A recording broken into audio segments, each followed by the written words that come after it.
नमस्कार दोस्तों, स्वागत है आप सबों का। आज हम लोग देखने जा रहे हैं महत्तम समापवर्तक और लघुत्तम समापवर्तक। आपके अभी होने वाले जितने भी एग्जाम्स में उस एग्जाम्स को लेकर के ये टॉपिक बहुत इंपॉर्टेंट है। दोस्तों यहाँ पर थोड़ा मिस्टेक हुआ है, ये होगा हाईएस्ट कॉमन फैक्टर और यहाँ दोस्तों होगा लीस्ट कॉमन मल्टीपल। यहाँ कॉमन होगा COMMON, ठीक है, थोड़ा मिस्टेक हो गया है। तो हम लोग आज जिस SCF और LCM को देखने जा रहे हैं, तो इसको पढ़ने का देखिए कि सिस्टम क्या होगा, आप किस तरह से इस चैप्टर को पढ़ेंगे ताकि आपसे क्वेश्चन नहीं छूटना चाहिए। देखिए आप लोग गलती क्या करते हैं दोस्तों कि सबसे पहले आप LCM को ही शुरू कर देते हैं या तो आप SCF को ही शुरू कर देते हैं। लेकिन ये SCF पढ़ने से पहले, LCM पढ़ने से पहले कई सारे वर्ड हैं जिसकी जानकारी बहुत अच्छे से आपको होनी चाहिए। जैसे कि समापवर्त क्या होता है, या तो अपवर्त क्या होता है, समापवर्तक क्या होता है, अपवर्तक क्या होता है। अगर इन सब बातों का अगर आपको ज्ञान नहीं है तो क्वेश्चन स्पीड से नहीं बना पाओगे। क्वेश्चन में आपको कलम छूना पड़ेगा, कैलकुलेशन करना पड़ेगा। जबकि मेरा दावा है कि लगभग 80 to 90% क्वेश्चन जो आपको हम कराएंगे LCM SCF में, उसमें हम कलम का प्रयोग नहीं करेंगे, डायरेक्ट आपको उत्तर माना सिखाएंगे। और उस वो जो ट्रिक आएगा, वो जो कॉन्सेप्ट कहाँ से आएगा, यही सब बेसिक से आएगा। तो आप वीडियो के अंत तक देखिए और एक एक पॉइंट को आप लिख भी लें। जो पहली बार LCM इस तरह से पढ़ेंगे वो इसको बढ़िया से लिख भी लेंगे ताकि आपको आगे आने वाले कोई भी एग्जाम में LCM SCF से दिक्कत नहीं होगी। ठीक है दोस्तों। तो दोस्तों सबसे पहले हम लोग देखने जा रहे हैं अपवर्तक, जिसको अंग्रेजी में कहते हैं हम लोग फैक्टर या तो कहते हैं डिविजर। डिविजर या फैक्टर कहें दोनों एक ही बात है, और हिंदी में कहते हैं दोस्तों इसको अपवर्तक, या कहीं कहीं लिखेगा इसको भाजक। ठीक है, आप पहले इसको समझिए ध्यान से, मेरे डेफिनेशन को गौर से सुनिएगा। देखिए कोई भी संख्या जिन अंकों और संख्याओं से पूर्णतः विभाजित हो जाए, वे सभी अंक या संख्याएं उस संख्या का अपवर्तक कहलाएगा, या तो फैक्टर कहलाएगा, या तो डिविजर कहलाएगा। जैसे एग्जांपल, अगर हम 12 की बात करें तो ये 1 2 3 4 6 और खुद 12, इन 6 अंकों या संख्याओं से 12 कट रही है तो ये सभी के सभी दोस्तों क्या हो जाएंगे, अपवर्तक हो जाएंगे। तो किसी भी एक संख्या का अपवर्तक कई हो सकते हैं, 2 हो सकते हैं, 4 हो सकते हैं, 6 हो सकते हैं, 8 हो सकते हैं। जैसे कि मान लीजिए 15 का अपवर्तक, तो 15 किन किन संख्याओं से भाग होगी, 1 से भाग होगी, 3 से, 5 से और खुद 15 से भाग होगी। तो ये सारे के सारे चारों संख्याएं क्या हैं, 15 के अपवर्तक हैं। अगर आपको 18 से कहा जाए कि 18 का अपवर्तक क्या होगा, तो 1 होगा, 2 होगा, 3 होगा, 6 होगा, 9 होगा और खुद 18 होगा। तो ये सभी संख्याएं जो है वो 18 के अपवर्तक हैं। तो सबसे पहले आपको अपवर्तक की जानकारी अच्छे से होनी चाहिए। तो दोस्तों अपवर्तक को आपने क्या समझा कि वह संख्या या फिर वे सभी संख्याएं जो किसी संख्या को विभाजित करती हो पूर्णतः, वे सभी संख्याएं उस संख्या का अपवर्तक कहलाएंगी। जैसे 12 को ये सभी संख्याएं काट सकती है तो 12 का अपवर्तक ये 6 हो जाएगा। 15 को ये सभी संख्याएं काटेंगी तो 15 का ये 4 अपवर्तक हो जाएगा। 18 को ये 6 संख्याएं काटेंगी तो 18 का ये 6 क्या हो जाएंगे, अपवर्तक हो जाएंगे। अब दोस्तों आगे बढ़ते हैं, देखते हैं कि समापवर्तक किसे कहते हैं। ठीक है, आइए अब हम लोग देखते हैं समापवर्तक। समापवर्तक को दोस्तों कहते हैं कॉमन फैक्टर या तो कहते हैं कॉमन डिविजर। ठीक है, जो इंग्लिश मीडियम वाले हैं वो भी ध्यान देंगे, कॉमन फैक्टर या तो कॉमन डिविजर। इसको अगर आप समझ गए तो समझिए कि आप SCF को समझ गए। देखिए जैसे कि अभी हमने लिखा था कि 12 का जो फैक्टर होता है, जो अपवर्तक है, वो 1 है, 2 है, 3 है, 4 है, 6 है और खुद 12 है। 15 का अपवर्तक 1 3 5 और खुद 15। 18 का अपवर्तक 1 2 3 6 9 और 18। तो ये सभी अपवर्तक अभी आपको हम बताए थे। तो अगर यदि हम इन सबों में अगर कॉमन ढूंढें, देखिए समापवर्तक क्या ढूंढना दोस्तों होगा, कॉमन। अगर आप कॉमन ढूंढेंगे तो देखिए इन तीनों में ये 1 कॉमन है, फिर देखिए ये 3 कॉमन है, उसके बाद देखिए कोई भी संख्या या अंक कॉमन नहीं है। तो अगर यदि 2 या 2 से अधिक, देखिए 2 या 2 से अधिक संख्याओं के जो अपवर्तक होते हैं उसमें से जो जो अपवर्तक समान होंगे, कॉमन होंगे, देखिए समापवर्तक यानी कि समान अपवर्तक, जो एक समान जैसा होगा उसे दोस्तों क्या कहेंगे, हम लोग समापवर्तक कहेंगे। तो 12 15 और 18 का समापवर्तक क्या क्या होगा, 1 और 3, 1 मिल रहा है और 3 मिल रहा है। तो 1 और 3 दोस्तों क्या हो गया, समापवर्तक हो गया। अब इसी को आगे और हम लोग बढ़ाएंगे, देखेंगे महत्तम समावर्तक क्या है। तो अगर यदि हम महत्तम समावर्तक की बात करें तो इन दोनों में सबसे बड़ा कौन सा है, 3 बड़ा। महत्तम मैंने दोस्तों क्या हो गया, बड़ा। तो इन दोनों में सबसे बड़ा कौन, 3। तो हम ये कह सकते हैं कि 12, 15 और 18 का महत्तम समावर्तक कौन सा होगा, 3 होगा। ठीक है, तो आप देख पा रहे हैं कि अपवर्तक अगर आप समझते हैं तो आप समावर्तक को समझ आ रहे हैं, समावर्तक को समझ रहे हैं तो आप महत्तम समावर्तक को भी समझ आ रहे हैं। अब देखिए एग्जाम में क्या होता है कि क्या सभी क्वेश्चंस में इतना प्रोसेस फॉलो करना पॉसिबल नहीं है कि हम पहले उसका अपवर्तक निकालें, समावर्तक निकालें, फिर हम उसका जो है एचसीएफ लगाएं, तब तो टाइम बीत जाएगा और आप जो है काम कर नहीं पाएंगे उतने तेजी से। तो ये था आपको बेसिक जानकारी जो कि आपको होना चाहिए। अब हम लोग आगे बढ़ते हैं कि एचसीएफ क्या होता है, एचसीएफ निकालने का जो फास्टेस्ट तरीका क्या हो सकता है, वो सब को भी हम आपको बताएंगे। आइए दोस्तों, अब हम लोग चलते हैं महत्तम समावर्तक की ओर, यानी जिसको आप कहते हैं हाईएस्ट कॉमन फैक्टर या तो ग्रेटेस्ट कॉमन डिविजन। ठीक है, जिसको हिंदी में क्या दोस्तों कहते हैं हम लोग, महत्तम समापवर्तक। कुछ लोगों को तो नाम में ही कंफ्यूजन है, समापवर्तक बोले कि समापवर्त बोले।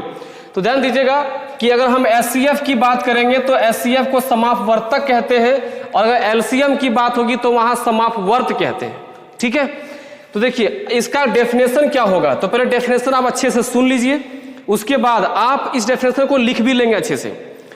देखिए एचसीएफ किसे कहते हैं कि 2 या 2 से अधिक संख्याओं को विभाजित करने वाली वह बड़ी से बड़ी संख्या उन सभी संख्याओं का एचसीएफ कहलाएगी। 2 या 2 से अधिक संख्याओं को वह बड़ी से बड़ी संख्या जो तीनों संख्याओं को या फिर दिए गए सभी संख्याओं को पूर्णतः विभाजित कर दे, हो नहीं जाए, विभाजित कर दे, उससे दोस्तों क्या कहते हैं हम लोग, एचसीएफ कहते हैं। शॉर्टकट में याद रखिएगा कि जो एचसीएफ होता है वो संख्या को काटती है, विभाजित करती है। ठीक है, और एलसीएम जो पढ़ाएंगे अभी आगे, एलसीएम खुद कट जाती है। ठीक है, एलसीएम दिए गए संख्याओं से कट जाएगी, जबकि एचसीएफ संख्याओं को काट देगी, एकदम सिंपल तरीके में। ठीक है, कि एचसीएफ काट देगा और एलसीएम खुद कट जाएगा।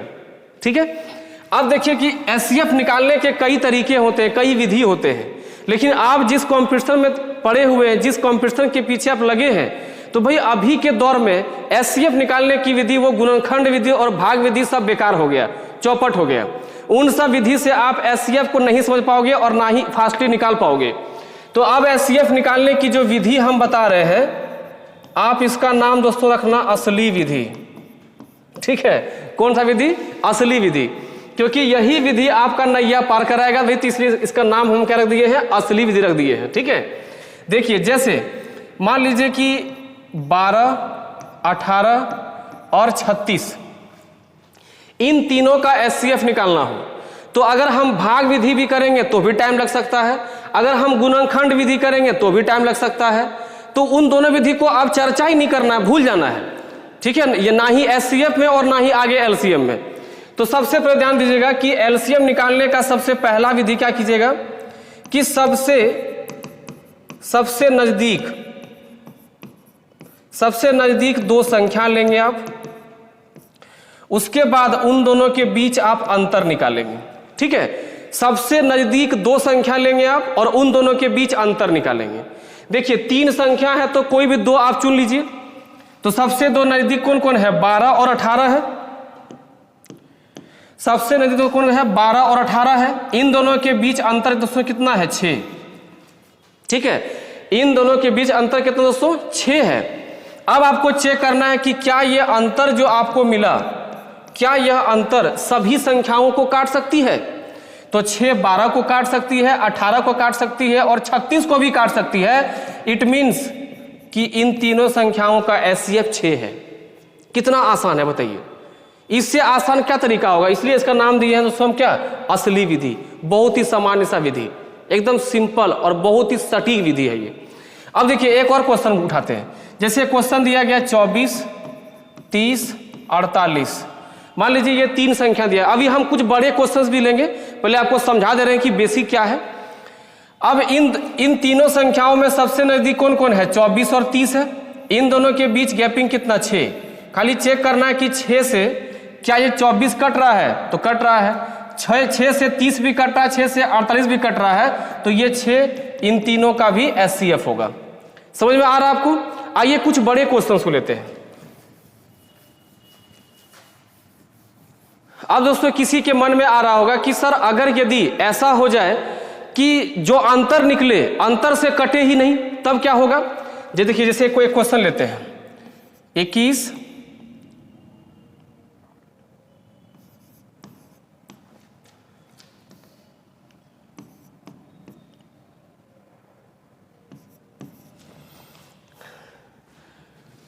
अब दोस्तों देखिए आपके सामने क्वेश्चन है 21, 35 और 70।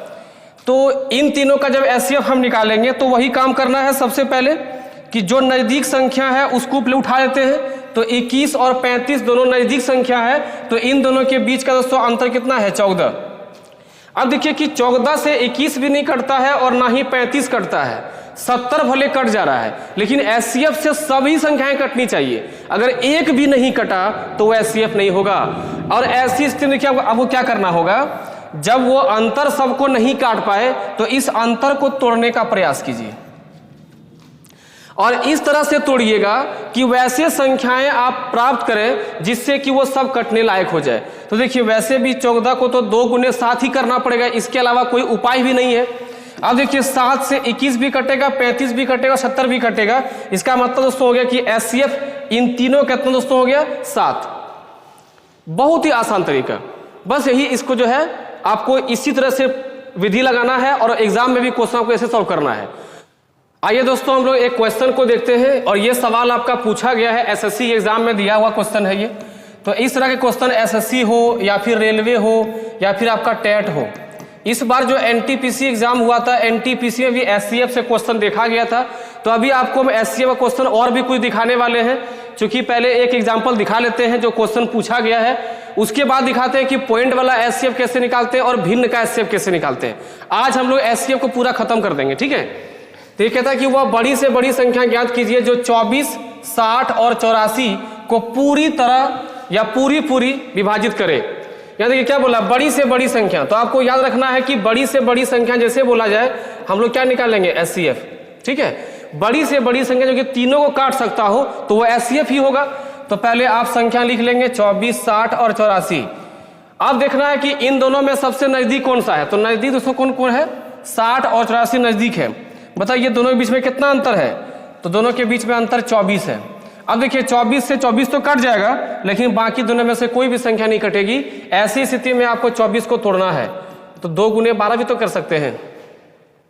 24 को 2 दूनी 4 या 12 दूनी 24 भी कर सकते हैं, लेकिन हमको ऐसे तोड़ना है कि हमको एक मैक्सिमम संख्या मिले जिससे कि हम इन तीनों को काट सकते हो।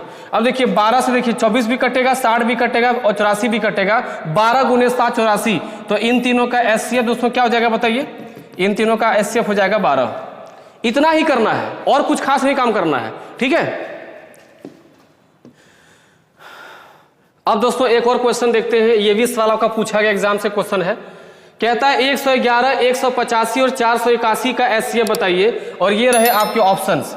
चलिए आप लोग ट्राई करिए, जिस तरीका से मैं आपको बता रहा हूं आप उसी तरीके से इसको सॉल्व करने का प्रयास करेंगे। तो सबसे पहले इसमें काम क्या करना है कि दो सबसे नजदीक संख्याएं हैं उसको आपको ढूंढ लेना है। तो 111 और 85 के बीच दोस्तों कितना है? 74 का डिफरेंस है। तो देखिए 74 से 111 दोस्तों कभी नहीं कटेगा। बोलो क्यों? क्योंकि 4 के पहाड़ा में कभी अंत में 1 नहीं आता, 4 के पहाड़ा में कभी अंत में 5 भी नहीं आता, तो 185 भी नहीं कटेगा। और अगर अंत में 1 नहीं आता तो 481 भी नहीं कटेगा। अब हम 74 को काटेंगे तो 74 को तोड़ेंगे, तो 74 को तोड़ने का एक ही उपाय है कि 37 गुना 2 किया जाए। अब देखिए 37 के पहाड़ा में 111 भी आ जाएगा, 37 से 185 भी कट जाएगा। कितने बार में? तो 5 बार में पूरी कट जाएगा। और 37 से 481 भी कटेगा। तो हमारे देखिए ऑप्शन में देखिए 37 दिया हुआ है, हम आंसर मार देंगे 37। सोचिए ये सब सवाल आपके एग्जाम में, रेलवे में, SSC में पूछा गया क्वेश्चन है, टेट में ये सब क्वेश्चन दिया हुआ है। तो आप इस सब क्वेश्चन को अगर आप इस तरीके से बनाते हैं तो हमको लगता है कि 5 से 7 सेकंड भी काफी आपके एग्जाम को, आपके क्वेश्चन को क्रैक करने के लिए। ठीक है दोस्तों, आइए हम लोग देखते हैं भिन्न का HCF कैसे निकाला जाए और पॉइंट वाले संख्याओं का HCF कैसे निकाला जाए।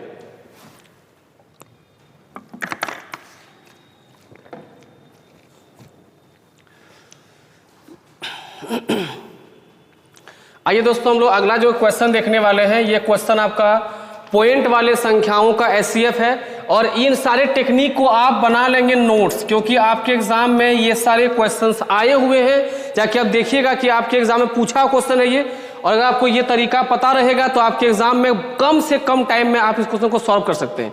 अभी का टाइम में क्या है, एग्जाम में टाइम बचाना सबसे इंपॉर्टेंट बात है। देखिए कहता है कि 2.4, 0.36, 7.2 इसका एचसीएफ क्या होगा, हमको इसका एचसीएफ निकालना है। तो देखिए आपको इसे हम दो तरीका सिखाते हैं, एक तो डायरेक्ट आंसर मारने वाला बिना बनाए भी, और एक बना करके भी कैसे आप इसका आंसर मारेंगे, दोनों सिखाते हैं। आपको मैंने एचसीएफ का जो डेफिनेशन अभी मैंने दिया था उसमें कहा था कि एचसीएफ वह मान होता है जो दिए गए सभी संख्याओं को काट सकता है। ठीक है, तो आप पहले मेरा एक उत्तर दीजिए क्वेश्चन का कि क्या आप 3 से 7 को काट सकते हैं, सॉरी उल्टा हो गया, क्या 7 से 3 को काट सकते हैं, बताइए तो। आप कहेंगे इसके सर नहीं। अगर आप 7 से 3 को नहीं काट सकते हैं तो बताइए कि क्या 0.36 क्या 12 से कटेगा, कभी नहीं कटेगा।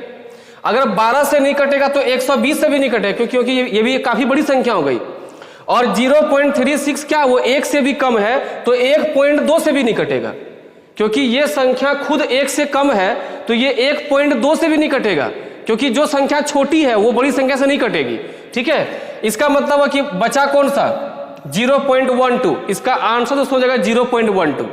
तो ये होता है कॉन्सेप्ट जिससे कि आप क्वेश्चन को बिना कुछ किए, बिना कुछ सॉल्व किए आप क्वेश्चन को सॉल्व कर सकते हैं। ठीक है, और ये तरीका कैसे आएगा, जब तक आपको बेसिक पता नहीं होगा, बेसिक स्ट्रांग नहीं होगा। क्योंकि हम लोग जानते हैं कि भाई बड़ी संख्या से छोटी संख्या को नहीं काट सकते, छोटी संख्या से ही आप बड़ी को काटेंगे। जैसे कि आप 3 से 15 को भाग दीजिएगा, ये सही बात है, लेकिन आप कहेंगे कि नहीं 15 से हम 3 को भाग करेंगे तो ये भाग नहीं जाएगा, तब फिर यहां पर आप पॉइंट में मान लेके आएंगे, ये भाग नहीं हुआ, ये हुआ कि उसको काट करके कुछ मान को ले आना। ठीक है, यहाँ पे विभाजन का काम नहीं हो पाएगा। अब देखिए कि इसको जब बनाने होगा तो भी कैसे बनाएंगे। सबसे पहले सबका पॉइंट उड़ाएंगे, यहां पे पॉइंट को उड़ाएंगे। अब देखिए कि नीचे जो हमारा मान है मैक्सिमम जीरो किसमें है, इसमें 2 जीरो है, तो सबको 2 जीरो बनाने का प्रयास करेंगे। हो गया, ये 240 बटा 100, 36 बटा 100, 720 बटा 100। आप देखिए 36, 240 और 720, ये तीनों के तीनों, यहां थोड़ा ऑप्शन का हेल्प लेंगे हम लोग कि ये तीनों का तीनों जो है 12 से कट जाएगा, ये तीनों का तीनों। और नीचे सबका कॉमन क्या दोस्तों है 100, तो इसको हम मानेंगे 0.12, क्योंकि 12 को 100 से भाग करेंगे तो 2 अंक का पॉइंट चिपक जाएगा, क्योंकि यहां पर 2 जीरो है तो मेरा आंसर होगा 0.12। ठीक है, बात समझ में आ रहा है। तो आप इसी को भी अच्छे से लिख के रखेंगे, और ये जो टेक्निक हमने बताया ये आपके एग्जाम के लिए काफी इंपॉर्टेंट होगा। ठीक है दोस्तों, ये बस अंतिम हम लोग आज का अंतिम एक सेक्शन देखते हैं, उसके बाद एचसीएफ में और भी कई सेक्शन है, लेकिन वीडियो काफी लंबा ना हो जाए उसको देखते हुए आज हम लोग अभी एक पॉइंट देख करके वीडियो को रोकेंगे। आइए अब देखते हैं कि अगर यदि कोई भिन्न दिया हुआ है, देखिए भिन्न कैसे होता है, a बटा बी, सी बटा डी, ई बटा एफ। एग्जाम्पल के तौर पे देखिए 3 बटा 5, 4 बटा मान लीजिए यहाँ पे 8 कर देते हैं, 9 बटा 15 कर देते हैं, इसको 4 बटा इसको जो है 25 कर देते हैं। अगर ऐसा भिन्न दिया हुआ है और अगर इसका हमको एचसीएफ पूछा जाए तो ध्यान रखिएगा कि जो चीज पूछा जाए ऊपर के सभी संख्याओं का वही निकालना है। तो एचसीएफ होगा तो इसका सॉल्व कैसे करेंगे, अंश का एचसीएफ निकालना सीख गए हैं आप, और हर का एलसीएम। अभी इस पर काफी चर्चा होगी। ठीक है, अगले वीडियो में काफी क्वेश्चंस जो हम लोग करने वाले हैं एचसीएफ का, और एलसीएम को हम लोग इंट्रोड्यूस करेंगे और एलसीएम को समझेंगे। तो दोस्तों अगला जो वीडियो हम लोग का होने वाला है उसमें एचसीएफ का क्वेश्चन के साथ साथ एलसीएम के पूरे कॉन्सेप्ट और उसके भी क्वेश्चंस को देखेंगे। उसके बाद हम लोग एक चीज और ये देखेंगे कि एलसीएम यानी लॉसो और मोसो यानी एचसीएफ, इन दोनों में कितने टाइप के क्वेश्चन आज तक एग्जाम में आए हुए हैं, उन सारे टाइप को खंगाल देना है, एक भी टाइप नहीं छोड़ना है, क्योंकि ये चैप्टर आपके लिए काफी इंपॉर्टेंट है। दोस्तों फिर मिलते हैं हम लोग अगले वीडियो, तब तक के लिए पढ़ते रहिए, स्वस्थ रहिए, मस्त रहिए। जय हिंद।